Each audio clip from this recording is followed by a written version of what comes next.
paper where she is bemoaning the fact that the referendum 2 years ago was the last word on this matter, and it's ridiculous that we should entertain our heads with fanciful notions of independence and national autonomy.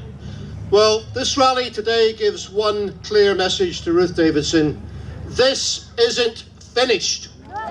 The decision that we took 2 years ago to the day will be seen in history not as the last word on the matter, but as a stepping stone towards our eventual independence and self-government.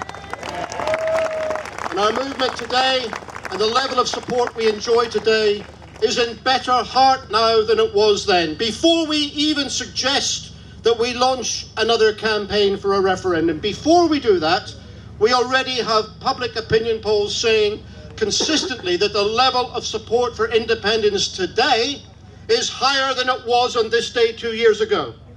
That is before any starting pistol is fired.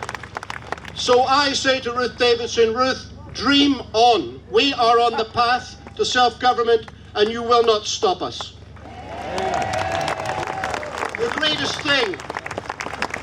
greatest thing about the referendum campaign we had culminating in 2014 was the way for me in which it brought the radical traditions of Scotland together, in a way not seen for perhaps a century. The people who for a long time had campaigned for independence, for self-government, for independence, realised that they had common purpose with those who had campaigned for generations for social justice and for economic equality. And those two things, the desire to be independent and the desire to build fairness and compassion into our society, they became one and the same thing. And our crusade for independence that the campaign that ended 2 years ago today, that was saying not just that we wanted to have control over our country, but we wanted to do so in order to build a better country. A country built on fairness, equality, tolerance and compassion. And that is still the case today.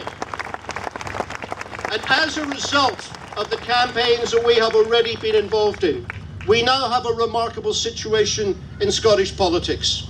The cause of self-government, the cause of independence, is now by and large a campaign of the left of centre.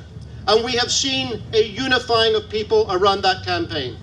And those who stand in our way are now by and large led by the right of centre and Ruth Davidson's Conservative parties. And that, my friends, is a battle set which we can win, because we are in the majority. Those of us